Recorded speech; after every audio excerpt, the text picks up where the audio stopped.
It is time to turn our attention to a busy weekend of action for the Irish provinces in the Heineken Champions Cup. Delighted that Alan Quinlan is with us. Alan, good morning to you. Morning, lads. How are you? Yeah, very well. Morning, Alan. Start with Cash against Munster tonight, and a lot of different themes, obviously, Alan, coming into this game from a Munster standpoint.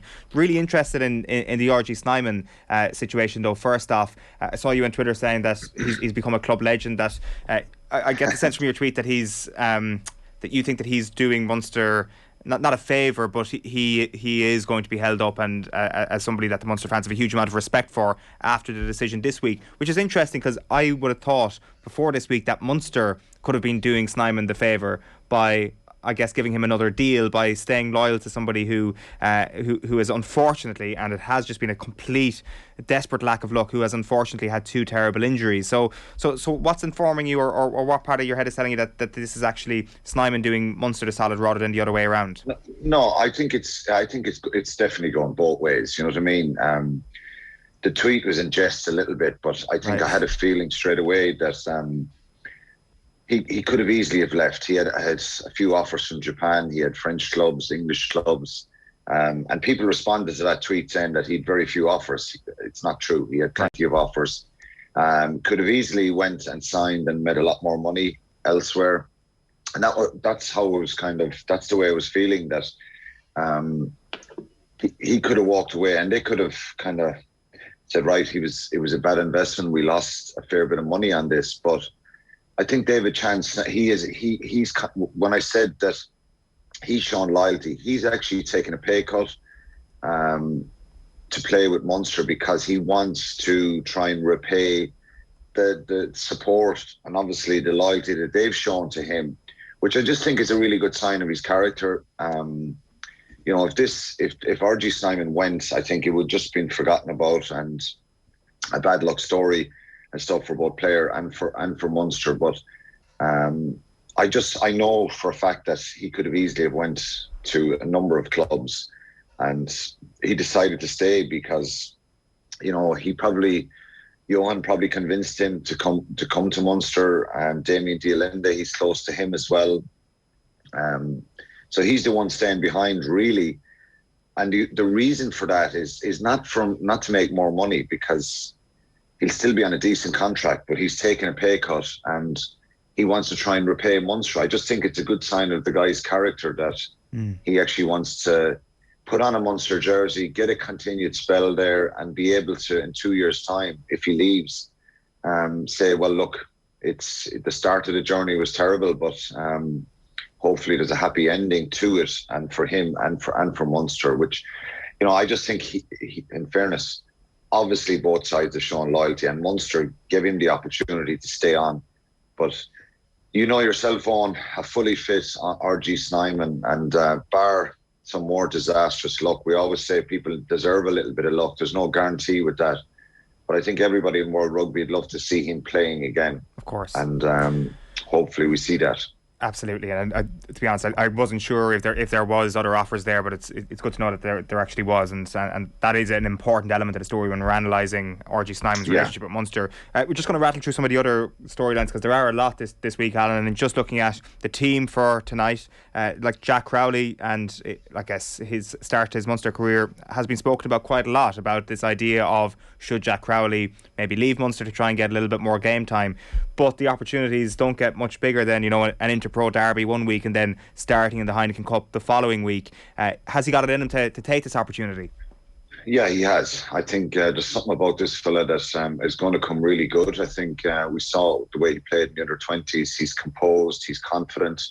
You know, he made two mistakes last week, dropping the ball when he took his eye off two passes he received. But even if Ben Healy was fit, I think I would have went with Jack Crowley, and only because that's not to be disrespectful to Ben Healy, that I think Munster need to attack, and they need to play with a little bit of pace, tempo, attacking mentality tonight. Obviously, you've got to box clever and kick in the right areas, and you know, if Munster get a win tonight, it doesn't have to be all bells and whistles.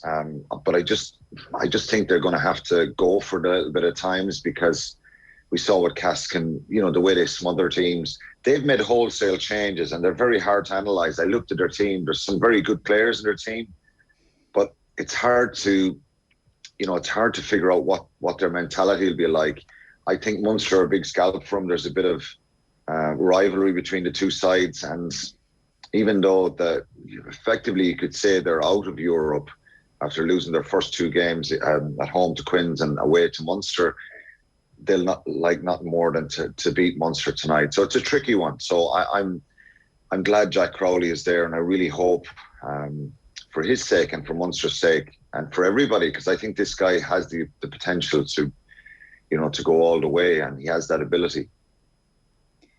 And Quilly, just on Johan van Graan, last week you had said, you wanted him to come out and say that we're not happy with the performance and that they're going to do everything in their power to fix it. I spoke to him actually during the week just at the press conference, and he basically said that, he thinks they performed a lot better last week. There was massive improvement, and just that everybody knows his heart that, he's in it, till the end, till he leaves. He's put his heart and soul into. He's going to do his very best, and he doesn't want the next 6 months to be about him. And he's very much a Munster man. What is your opinion on all of that? Well, look, I think it's been tricky for him, and I suppose it's the nature of the business, Aisling. You know what I mean? When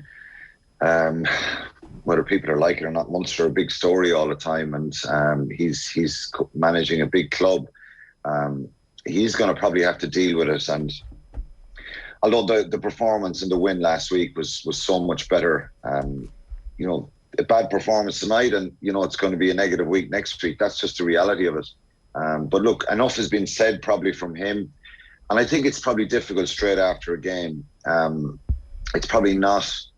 It's not the way he kind of approaches things and becomes all emotional, really open. But the point was just, it's really for the Munster fans just to kind of let them know that his feelings a little bit more deep down. But look, I have no doubt. They were probably angry with themselves and put a lot of pressure on themselves, and they got a good reaction. So it's tricky. Johan is a good fella, and I had no problem with him moving, because players do it. Professional sport is like that, and the decision is made, and it's probably time to move on with it now. But I think the whole thing stemmed from just seeing more attack and seeing more kind of energy in the performance, and what we saw in Connacht wasn't good enough for that group of players. So hopefully they can improve on that. And I think he clarified a few things during the week. I do believe his heart is in the job, and he has the integrity to kind of stay the course till the end of the season. Hopefully they can be in the mix. That's all anybody wants from a Munster point of view. Yeah, and we just have a clip here as well from Johan van Graan. Everybody on this call, everybody at the clubs knows my heart. I started here on the 19th of November in 2017, and I've loved every minute of it. I've put in my heart and soul together with everybody at Munster in this club. We're a united group. The most important thing is people. I don't want the next 6 months every week to be about me. Yes, I'm leaving. I've given my reasons. I've got incredible respect for Munster rugby and the Irish system, and I'll continue to do my very best till the last day that I leave here. And as I've said before, I see myself as a Munster man. My daughter was born here. I'll always refer back to Munster as my club, and I've done my best every single day that I've been here. Yeah, strong words from Johan there. And I suppose, obviously, there's a lot of talk around it, a lot of noise around it. Does that affect the players, do you think, Quilly? Do they feed into all of this, or are they very much blocking it out? Or have you been in a situation like that, or anything like that? No, I haven't. I've had coaches leave before, and probably the same sort of scrutiny, pressure hasn't been there. They've been pretty well funded the last number of years, and Johan, Stephen Larkham, Graham Rowntree,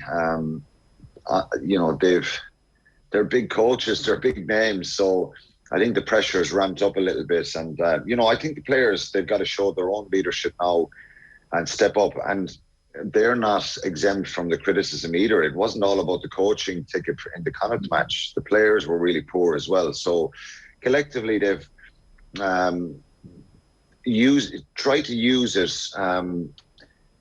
as a change going forward for themselves. That they don't let themselves slip to that kind of a performance again. It's not guaranteeing a win, but I just think there's more football in that team, and they hadn't played for a while. There's lots of mitigation for lots of teams. Ulster last weekend, Dan McFarland, a couple of big results pre-Christmas, great win in Clermont, and they would have been really disappointed to lose to 14 men down in Limerick when they, controlled the first 20, 30 minutes of that game. So it can happen, and sometimes it's down to match practice, having players available. So I think from a Munster point of view and from Eoin's point of view, he'll want his group of players to try and get a run and get a little bit of continuity in the team. But look, I think none of us want to be talking about this for the rest of the season. And but it potentially could happen again, and that's just, as I said, the nature of the business. Quinny, just before you wrap, wanted to chat a little bit about Connacht against Leicester tomorrow. Obviously, narrow losers in the first game between the two sides, so they'll be really confident that they can actually take a step towards finally getting out of their Champions Cup pool if they get the job done this weekend. We had Mallow Kelly on the show yesterday, who was talking about the prospect for Connacht, Ulster and Munster players potentially getting more of a look in the Ireland squad for the Six Nations because of the fact that Leinster have had so much time without a game. I think Brian O'Driscoll disagreed at that point himself. But do you think from Connacht's perspective, you just focus on them, that there is a real window of opportunity this weekend and over the next weekends for them to put their hands up more so than usual for Andy Farrell's squad? Well, I think the obvious one is Jack Carty, isn't it? I think his form has been really good. I think he's found a real spark to his game again. Looks confident, looks happy. And from a Connacht's point of view, getting a losing bonus point in Leicester, it's been well highlighted. The deficiencies probably were in that second half was set piece and probably the power game and physicality. But credit to them, to get that losing bonus point was massive for them. This is going to be a very physical, attritional game, and if they get a big result tomorrow, they're in a great position. They'll end up going to Stade in round 4, who are out of it really, and so getting into the round 16 for Connacht would be massive. I mentioned Conor Oliver last week in my back row depth chart, and I just think he's been absolutely fantastic for them.